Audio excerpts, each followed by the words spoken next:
नमस्कार friends, Pallavi रूटेक channel में आप सबका स्वागत है।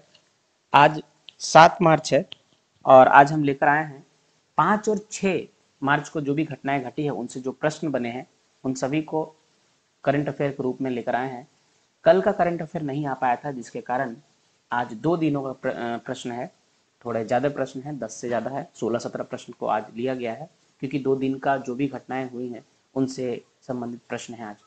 तो बढ़ते हैं प्रश्न की ओर, लेकिन उससे पहले जानेंगे जो हमने पिछले क्लास में पूछा था आपसे उसका क्या जवाब है। तो पिछले में आपसे पूछा गया था हाल ही में किसने नासा के क्रू 6 मिशन को लॉन्च किया है।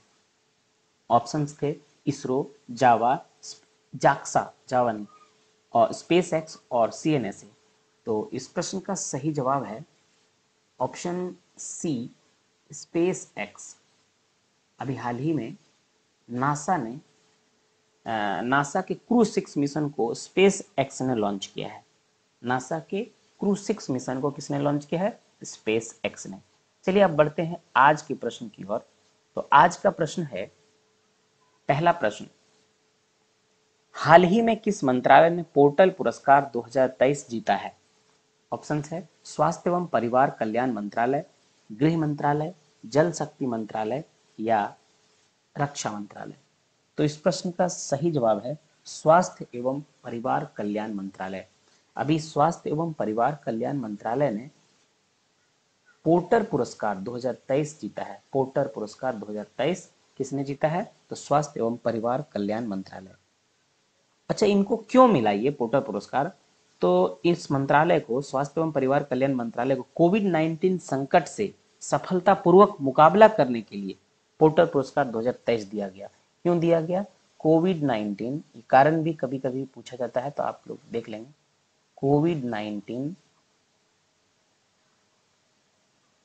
कोविड-19 संकट से सफलतापूर्वक मुकाबला, सफलतापूर्वक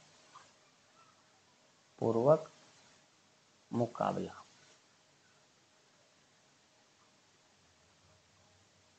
इसके लिए स्वास्थ्य एवं परिवार कल्याण मंत्रालय को पोर्टर पुरस्कार 2023 से सम्मानित किया गया या वो जीते हैं। अब दूसरे प्रश्न की ओर बढ़ते हैं। दूसरा प्रश्न है, हाल ही में किस राज्य ने शीतलन कार्यक्रम को लागू करने के लिए यूएई के साथ समझौता किया है?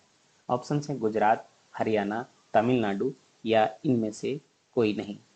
तो इस प्रश्न का सही जवाब है तमिलनाडु। तमिलनाडु ने अभी शीतलन कार्यक्रम को लागू करने के लिए UAE, United states of Emirates यानी संयुक्त अरब अमीरात के साथ समझौता किया है। कौन सा राज्य ने? यूएई ने। यूएई ने यूएई से समझौता किया गया है। तमिलनाडु ने शीतलन कार्यक्रम, ये भी ध्यान रखेंगे, कौन सा कार्यक्रम है?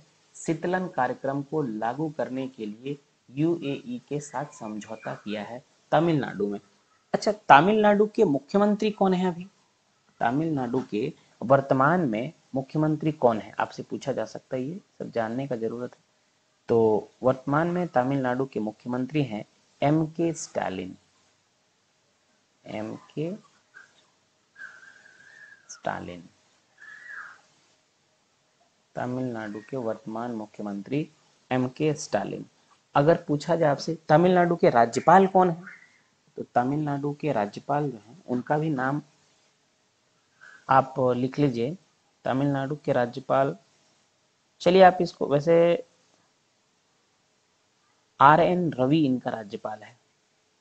R N Ravi. आपसे कोई और क्वेश्चन पूछें तो एम के स्टालिन मुख्यमंत्री हो गए, आर एन रवि तमिलनाडु के राज्यपाल हैं। चलिए अगले प्रश्न की ओर बढ़ते हैं। अगला प्रश्न है, हाल ही में आए चुनावी नतीजे के परिणाम स्वरूप नागालैंड में 5वीं बार मुख्यमंत्री कौन बने? अभी जो 5वीं बार चुनाव हुआ है कुछ दिन पहले, उसमें नागालैंड के जो मुख्यमंत्री हैं वो कौन बने हैं और वो लगातार 5वीं बार बने हैं, ये भी आपको ध्यान रखना है। कितनी बार बने ये भी पूछा जा सकता है, तो आपको तो पहले बताना है कि अभी कौन बने हैं और ये लगातार 5वीं बार बने हैं। ऑप्शन है मनिक शाह, आशीष कुमार साहा, नेफ्यू रियो या सेविली साचू। तो इस प्रश्न का सही जवाब है Neiphiu Rio. Neiphiu Rio, option C is correct answer.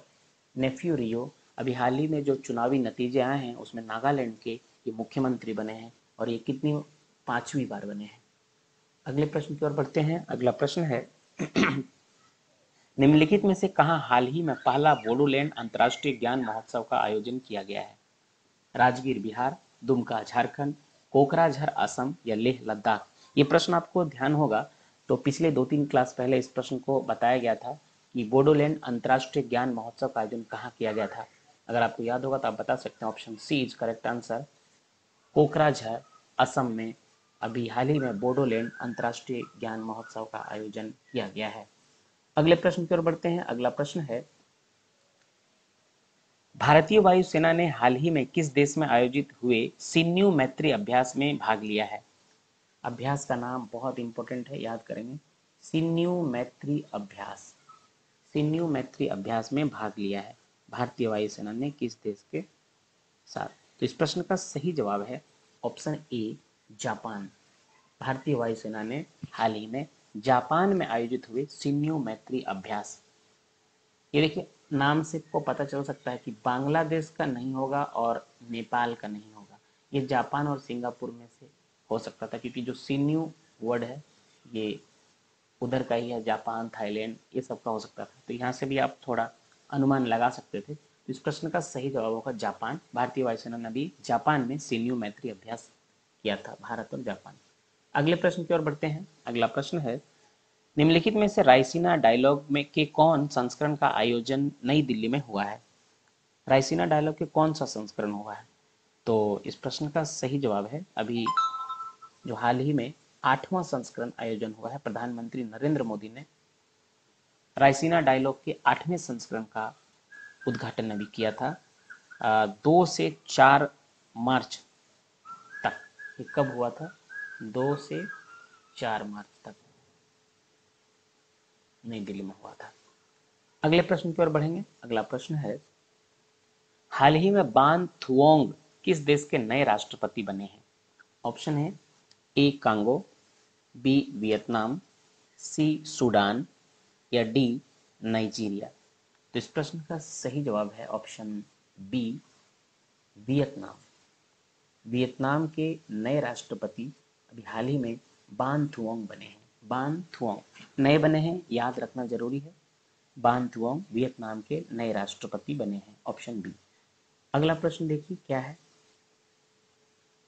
Bihar budget 2023-24 के अनुसार राज्य सरकार तलाकशुदा अल्पसंख्यक महिलाओं को सहायता राशि के तौर पर अब कितनी राशि देगा? ऑप्शन है ए 10,000 रुपए, बी 15,000 रुपए, सी 20,000 रुपए या डी 25,000 रुपए? तो इस प्रश्न का सही जवाब है 25,000 रुपए, ऑप्शन डी 25,000 रुपए। बिहार बजट 2023-24 के अनुसार जो तलाकशुदा अल्पसंख्यक महिला है उसे अब सहायता राशि के रूप में 25,000 रुपए देगा।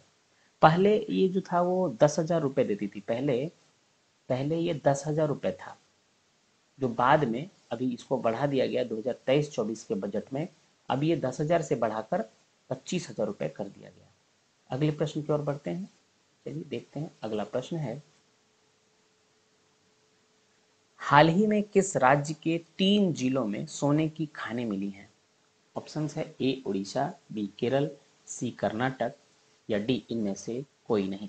तो इस प्रश्न का सही जवाब है उड़ीसा। अभी हाल ही में ऑप्शन ए करेक्ट आंसर है उड़ीसा। अभी हाल ही में जो अपना जियोलॉजिकल सर्वे ऑफ इंडिया है, जीएसआई, कौन है? जियोलॉजिकल सर्वे ऑफ इंडिया ने उड़ीसा के 3 जिलों में सोने के भंडार खोज निकाले हैं। और ये जिले का नाम क्या है? देवगढ़। ये तीनों जिले का नाम याद रख लेंगे। देवगढ़, दूसरा जिला है क्योंझर,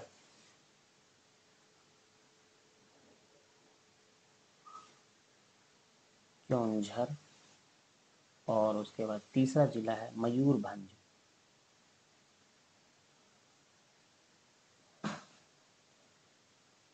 मयूरभंज, ये 3 जिले हैं अभी जहां अभी जियोलॉजिकल सर्वे ऑफ इंडिया ने सोने के खान खोजे हैं। तो तीनों जिले उड़ीसा के हैं। कौन से जिले हैं? देवगढ़, क्योंझर और मयूरभंज।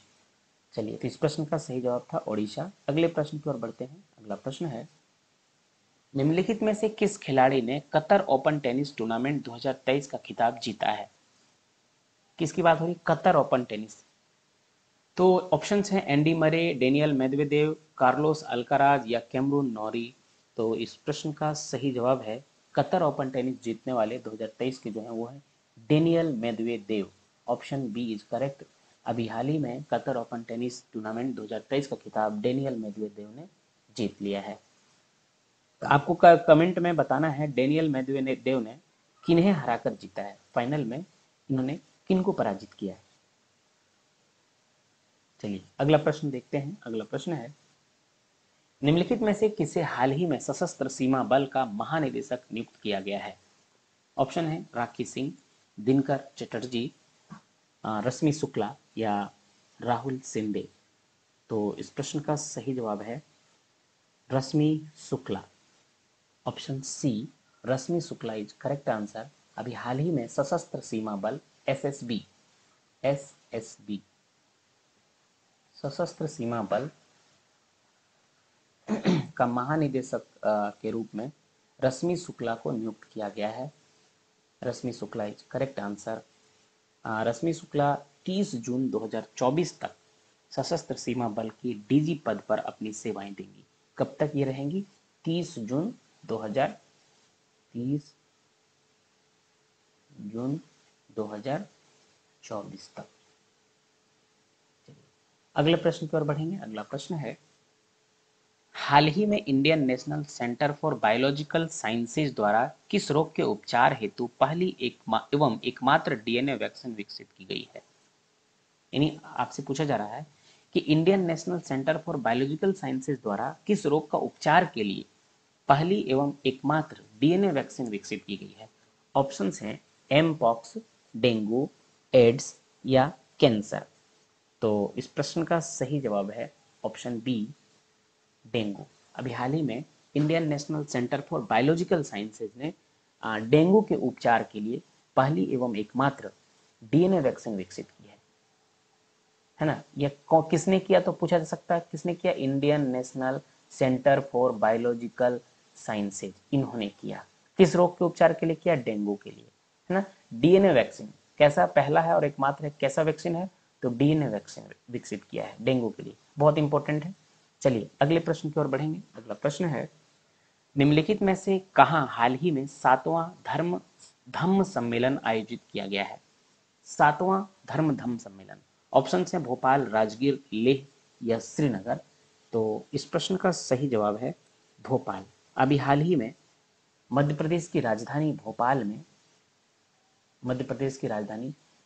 में 7वां धम्म सम्मेलन का आयोजन किया गया है। 7वां धम्म सम्मेलन का उद्घाटन किसने किया? तो राष्ट्रपति द्रौपदी मुर्मू ने मध्य प्रदेश के भोपाल में 7वां अंतर्राष्ट्रीय धम्म सम्मेलन 2023 का उद्घाटन किया है। ये 3 दिवसीय सम्मेलन होगा, इसे याद रखेंगे आप लोग। 3 दिन का ये सम्मेलन है जिसमें करीब 15 देशों से भी लोग आए। 15 से अधिक देश ने भाग लिया है इस सम्मेलन में। अब बढ़ेंगे अगले प्रश्न की ओर। अगला प्रश्न देखते हैं क्या है। तो अगला प्रश्न है आज का, किस पूर्व भारतीय राजनयिक को और पद्म भूषण से प्राप्तकर्ता का 82 वर्ष की आयु में निधन हो गया है?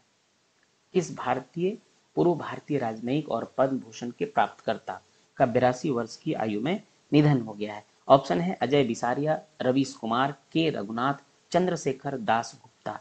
तो इस प्रश्न का सही जवाब है ऑप्शन डी चंद्रशेखर दास गुप्ता। अभी हाल ही में चंद्रशेखर दास गुप्ता जी का निधन हो गया 82 वर्ष की उम्र में। वे एक भारतीय राजनयिक थे और पद्म भूषण से सम्मानित व्यक्ति थे।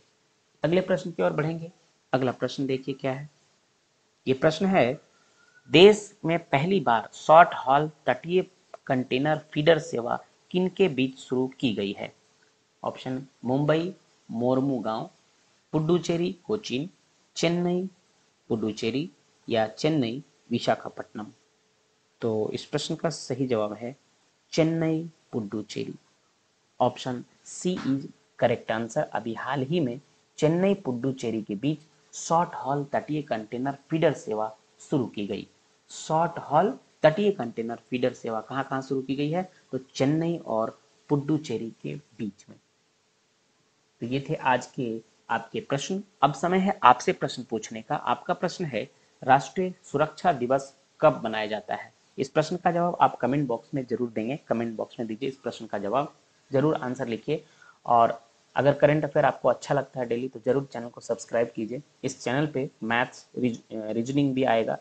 इसके अलावे जीएस में साइंस, हिस्ट्री, पॉलिटिकल साइंस सभी तरह के प्रश्न आते हैं। तो चैनल को सब्सक्राइब कीजिए, अपने दोस्तों में शेयर कीजिए और प्रत्येक दिन जो भी वीडियो आते हैं उसे देखते रहिए। चैनल का बेल बटन को दबाइए ताकि जो भी वीडियो आएंगे आपको मिलते रहेंगे। चलिए, धन्यवाद।